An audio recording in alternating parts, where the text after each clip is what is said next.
नमस्ते। Hello everyone. हम छंदोविंशतिका के अनुसार छंदों का अध्ययन कर रहे हैं।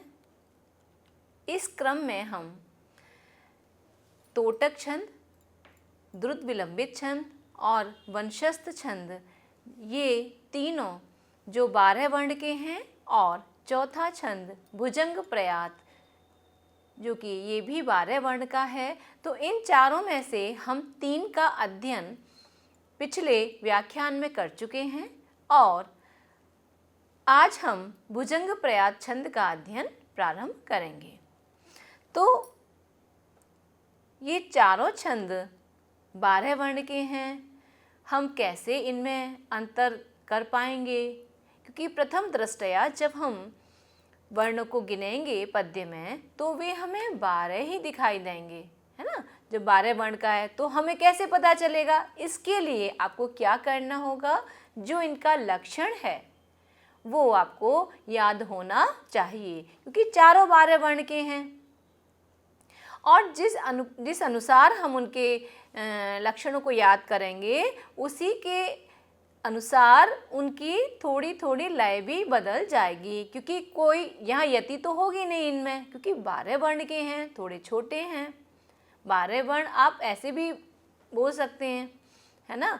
तो क्या होगा कि जो गण हैं तो गण के अनुसार, यानी किसी गण में यमाता है, किसी में सकार है यानी सगण है, तो लघु और गुरु को जब हम बोलते हैं तो उनके बोलने के अनुसार क्या होगा कि ये हमें बोलने में यानी गाने में भी आसान होंगे और पहचानना भी आसान होगा, है। तो देखिए, भुजंग प्रयात छंद, इसका लक्षण छंदोविंशतिका में इस प्रकार दिया गया है।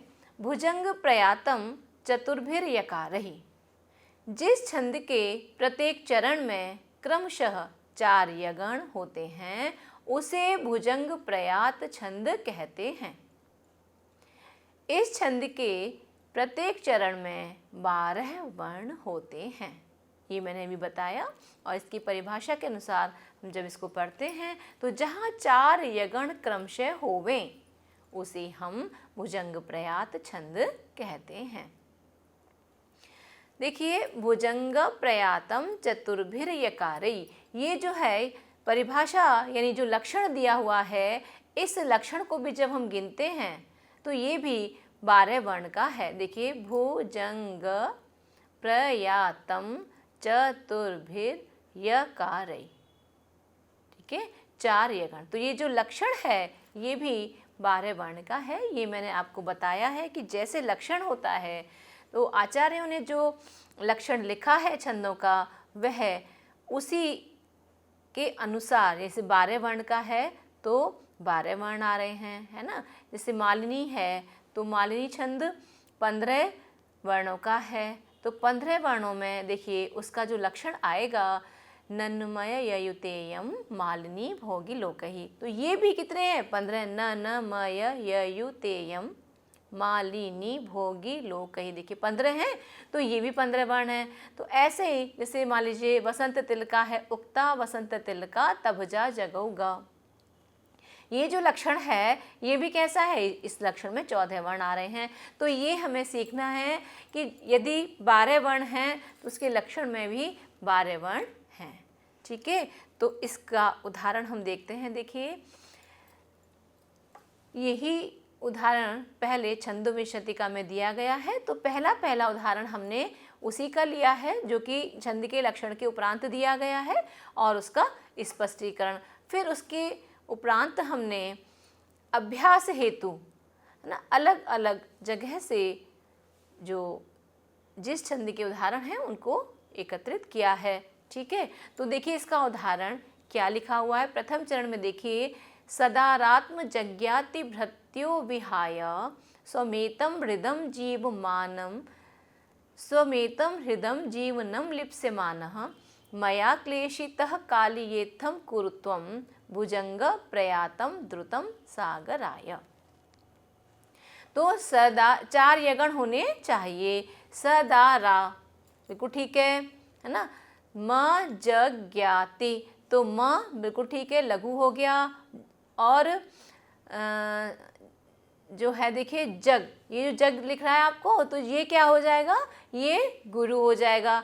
क्यों गुरु हो जाएगा, दिखने में तो लघु दिख रहा है, क्योंकि ये जो ज्ञा लिख रहा हुआ है ना, जज्ञाति, तो जो है इसमें देखिए ज और या, जो ज और या से बना है, ज है ना, तो इसका आगे वाला जो ज और या, तो ज किस में आ जाएगा, म के साथ, ज के साथ लग जाएगा, है ना।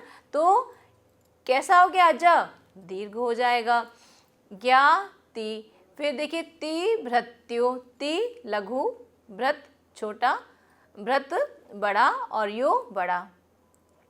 विहाय, तो विहाय, वी छोटा यानी लघु, हा गुरु और यह देखिए इसके आगे हमने अपने सौकर्य के लिए ये पंक्तियाँ 4 चरणों में, एक पंक्ति और 2 पंक्ति, तो पहली पंक्ति को द्वितीय चरण को नीचे लिख दिया है ना, जिसकी हमें छंदों का जो हम मात्राएं लगा रहे हैं उसमें हमें आसानी हो। इस लाइन को हम इधर ले जाते हैं यदि, तो देखिए क्या हो जाएगा, सदारात्म जज्ञाति भृत्यो विहाय स्वमेतम, तो जो स्व है इसका आधा जो सा है वो किधर काउंट होगा, य के साथ काउंट हो जाएगा। तो यह कैसा हो जाएगा, गुरु हो जाएगा। ठीक है, व में तम, व लघु, में गुरु, तम गुरु। हृदम जीवनम लिप्समानः, तो हृ लघु, दम गुरु और जी गुरु, तो हो गया यह गण, बिल्कुल ठीक है। व नम लिप, बिल्कुल ठीक है, यहाँ भी लघु गुरु गुरु आ रहे हैं। और स मा नह, स लघु, माँ गुरु और नह गुरु। तो इस तरह से पहले चरण में और दूसरे चरण में सही सही गण लगे हुए हैं और 12 इसमें वर्ण हैं। तृतीय चरण में देखिए मया क्ले, बिल्कुल ठीक है। शी तह का, बिल्कुल ठीक है, यह गण आ रहा है ना। ली ये थम, ये आपका लघु गुरु गुरु बिल्कुल ठीक आ रहा है। कुरु त्वम, तो कु लघु, रुत आधा ता इसमें जुड़ जाएगा, तो कैसा हो गया, वह गुरु हो गया।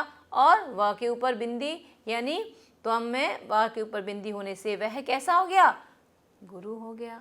तो क्या हो गया, यहाँ भी यह गण है। ठीक है, फिर चतुर्थ चरण में देखते हैं भुजंग। देखिए भुजंग, भू सही है, जंग गुरु ठीक है, लेकिन ग के आगे जो प्र है, इस प्र का प ग के साथ मिलेगा और ग को दीर्घ बना देगा। इस तरह से ग दीर्घ हो गया। तो यह गण भुजंग प्र या तम, तो लघु गुरु गुरु बिल्कुल ठीक है। द्रु तम सा, देखिए द्रु लघु बिल्कुल ठीक है। तम क्या आएगा, तम पे गुरु आएगा और सा गुरु आएगा, तो यह गण हो गया, बिल्कुल ठीक है। ग रा य, अब देखिए ग पे तो लघु बिल्कुल ठीक है, रा पे ग पे लघु बिल्कुल ठीक है ना, और देखिए रा पे आपका गुरु आ रहा है, दीर्घ हो रहा है, लेकिन यह जो है वो कैसा है, यहाँ पर अंतिम है, अंतिम वर्ण है, इसके बाद कुछ नहीं है, तो इसको हमने दीर्घ मान लिया है, गुरु मान लिया है। काहे की महिमा से, काहे की गरिमा से, छंद की महिमा कहें या छंद की गरिमा से हमने अंत वाला जो वर्ण है इसको लघु होते हुए भी गुरु माना है। इस तरह से चारों चरणों में क्रमशः 12 वर्ण हैं, और कैसे हैं इनका जो क्रम है वह 12 वर्णों का क्रम कैसे रहेगा, यगण यगण यगण यगण। ठीक है, तो यह भुजंग प्रयात छंद का उदाहरण है। अब इसको हमें गाना कैसे है, क्या इसकी गायन विधि, उन जो हम पढ़ चुके हैं वो भी 12 वर्ण के हैं, है ना, ये भी 12 वर्ण का है। तो मैंने आपको बताया गण के अनुकूल, तो जैसे जहाँ लघु मात्रा है, जहाँ दीर्घ स्वर है, तो वहाँ हमें कैसे उनको जब हम गाते हैं तो हमें पता चल जाता है। तो देखिए इसको कैसे गाएंगे। सदारात्मजज्ञाति भृत्यो विहाय स्वमेतं हृदं जीवनं लिप्स्यमान मया क्लेशितः कालेयेत्थं कुरु त्वं भुजङ्गप्रयातं द्रुतं सागराय भुजङ्गप्रयातं द्रुतं सागराय। इसको बोलने में जो हमने लय गाई ये बहुत सदी हुई लय है और 4 इसमें यकार आ रहे हैं क्रमशः। इसी तरह से देखिए पहला जो वर्ड है इसका तो सदा, सदा जैसे हम इस तरह से गाते हैं तो देखिए आपको एक और मैं बात बताती हूँ आज इस छंद के साथ साथ कि जैसे हमें यदि आपको शुरू में बताया था मैंने कि जब हम कोई लघु वर्ड बोलते हैं तो वो एक मात्रिक होता है और जो गुरु वर्ण होते हैं वह द्विमात्रिक होते हैं।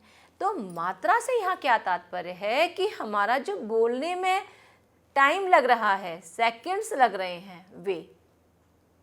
अब क्या करें देखिए स यानी लघु है, दा दीर्घ है, रा दीर्घ है और आधा ता भी लगा हुआ है ना। सदारात्म जज्ञाति भृत्यो विहाय देखिए आ रहा है ना। तो जो लघु है उसमें हमें कम मात्रा यानी कम सेकंड्स बोलना है। तो इस तरह से आप ये जो नापतोल है मात्राओं की उसके अनुसार आप स्वयं भी लय इसकी बना सकते हैं, ये मैं आपको बताना चाह रही हूँ। अब देखिए अभ्यास हेतु उदाहरण में आपको एक बहुत प्रसिद्ध जो पद्य है उसको प्रस्तुत कर रही हूँ और ये जो पद्य है वह स्तुति है। किसकी? रुद्र की यह स्तुति है और रुद्राष्टक के नाम से यह प्रसिद्ध है ना। तो देखिए पहला जो इसका मंत्र है ना या पहला इसका पद्य है वो कैसा है? नमामीशमीशान निर्वाण रूपम विभुं व्यापकं ब्रह्म वेद स्वरूपम निजं निर्गुणं निर्विकल्पं निरीहं चिदाकाशवासं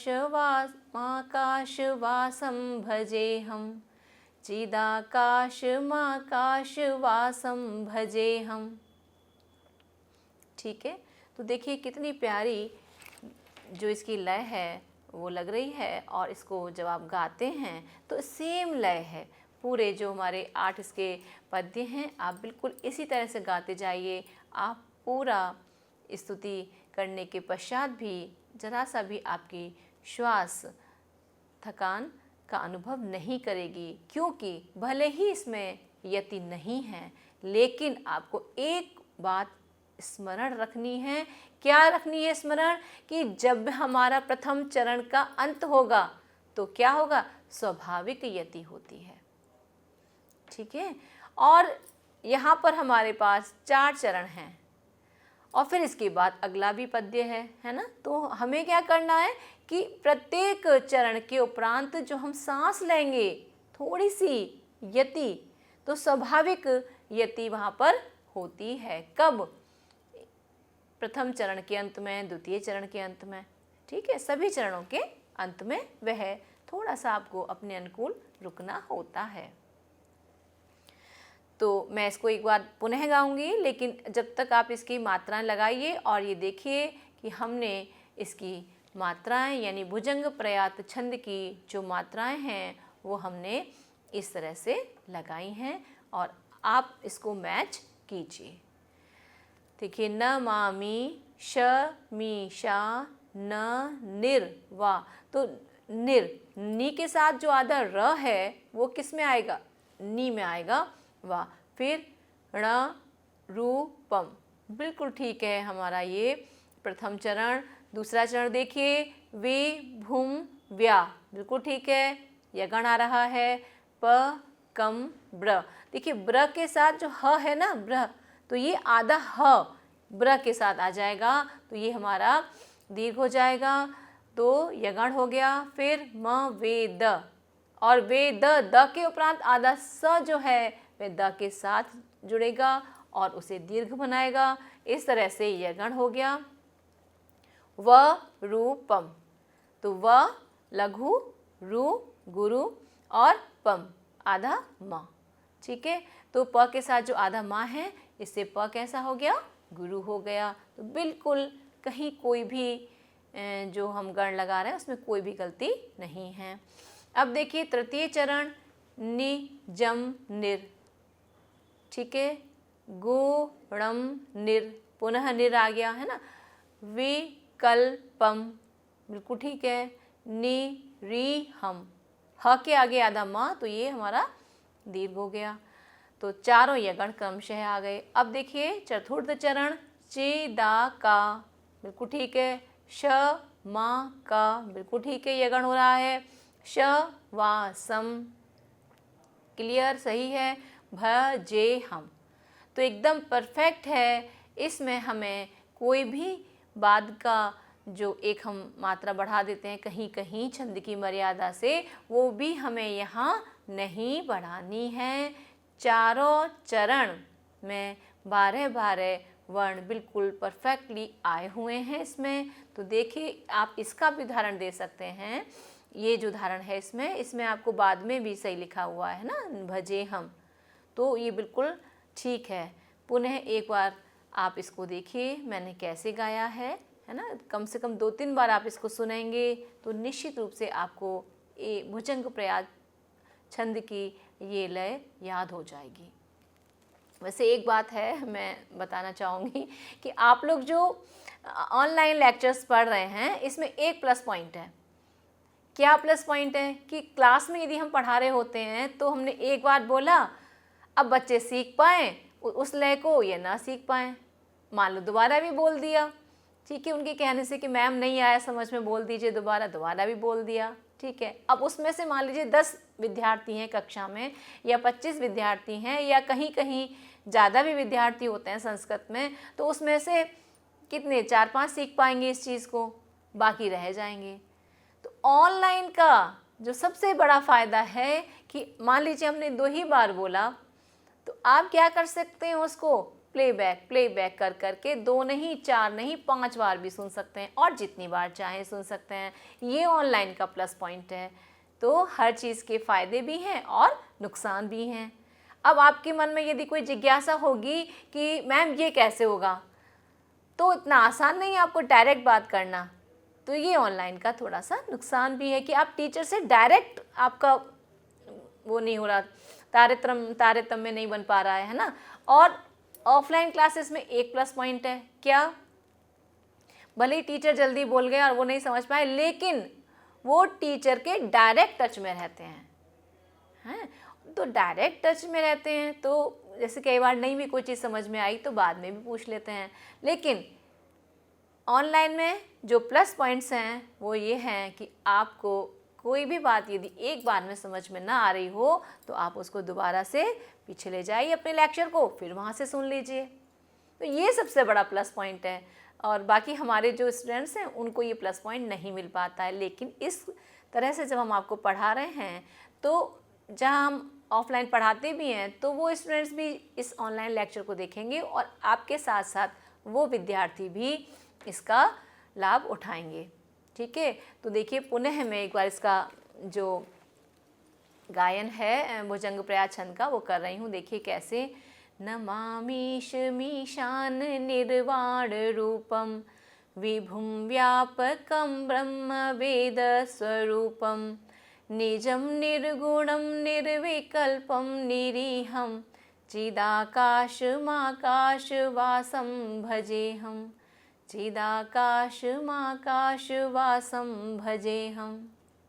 ठीक है, तो इसके बाद देखिए पुनः अभ्यास के लिए उदाहरण दिया गया है। आचार्य मिथिला प्रसाद त्रिपाठी जी ने श्री हर्षण सौरभम एक महाकाव्य लिखा है और उस महाकाव्य में उन्होंने 15 तरह के छंदों का प्रयोग किया है। और महाकाव्य में जब हम एक सर्ग में जिस छंद का प्रयोग करते हैं उस ही छंद में हम बाकी के श्लोकों का निर्माण करते हैं। ये महाकाव्य के जो लक्षण हैं उसमें यह बात निर्धारित है। तो जो आचार्य मिथिला प्रसाद त्रिपाठी हैं उन्होंने इस हर्षण सौरभम महाकाव्य में एक पूरा ही सर्ग किस में लिखा है? भुजंग प्रयात छंद में लिखा है। इतना आसान नहीं है भुजंग प्रयात छंद में लिखना, लेकिन उन्होंने पूरे एक सर्ग का निर्माण किया है। तो देखिए वहीं से मैंने इसमें 2-3 जो पद्य हैं वो लिए हैं और आप इसको छंद सीखने के लिए इसको प्रयोग कीजिए और इसको आप याद भी कर सकते हैं। बहुत अच्छे ये पद्य हैं, इनको उदाहरण में भी लिख सकते हैं आपको यदि आसान लगे तो। जनरली नमामि शिमीशान तो बच्चों को याद ही होता है, हैं? देखिए, अयोध्यापुरी तो अतिथि साधु मूर्ति ही समायात इत्थम निशम्यानुरुक्ता रक्ताः उपायांति रात्र्यागमे दर्शनार्थम सताम संगति सर्वदा सर्वदात्री। देखिए, आप मात्राएं लगाइए और इससे मैच कीजिए। ठीक है, ये मैंने आपके लिए, आपकी सहायता के लिए पूरा उदाहरण का स्पष्टीकरण कर दिया है। देखिए, चारों चरणों में क्रमशः यगण आ रहा है। देखिए, चारों देख लीजिए और इसके चारों चरणों में जो अंतिम वर्ण है हमारा प्रत्येक चरण का वो बिल्कुल सही है। कहीं भी हमें उसमें छंद की मर्यादा से लघु को गुरु नहीं करना है। बिल्कुल ठीक सारा हमारा इसमें वर्णों का प्रयोग है। अगला यह पद्य भी उसी महाकाव्य से लिया गया है जिसके बारे में अभी मैंने बताया आपको। मया वेशभूषा विरक्तस्य चेयं धृता श्रीमतां पुण्यशील व्रतैश्च मम ग्रामवासो पुनश्चागमोऽपि कथं शक्यते तः क्षमामेव याचे।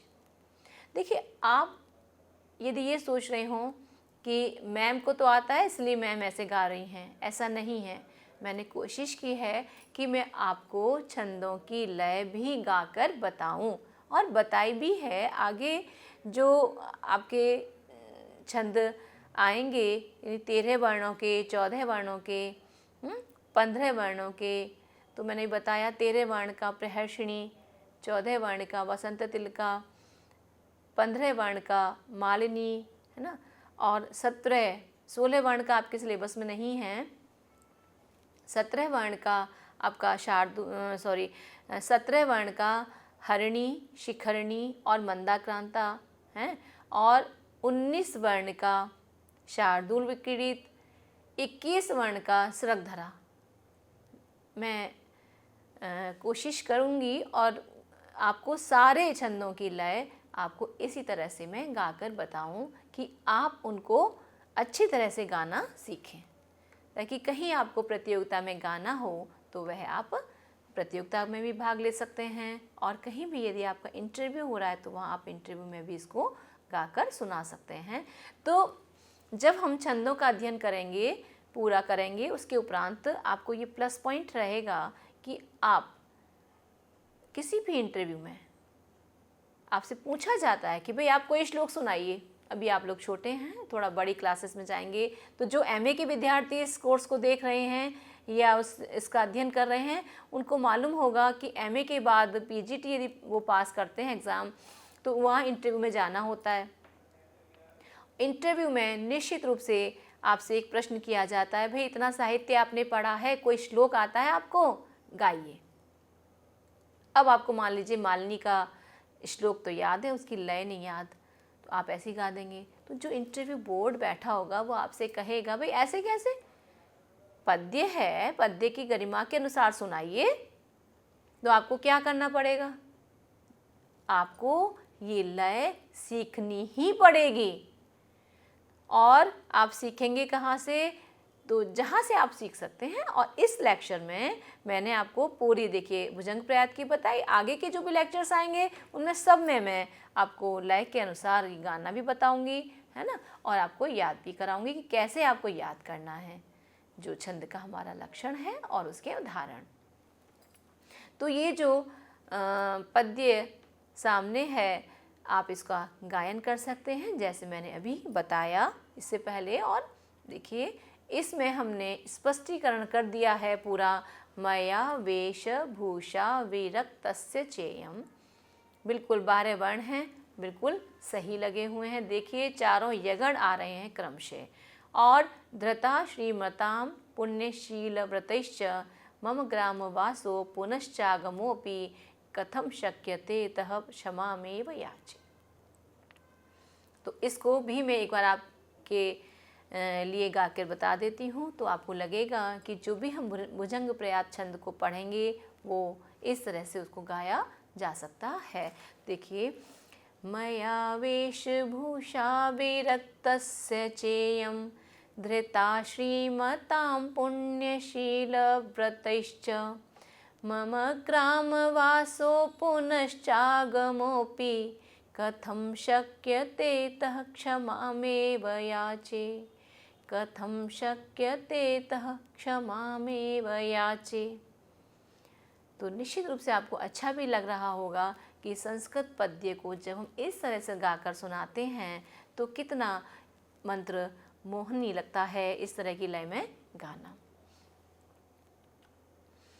ये भी अभ्यास के लिए उदाहरण दिया है ना। आप इसको लिखें और इस पे मात्राएं लगाएं और लगाने के उपरांत आप इससे मैच भी कर लें।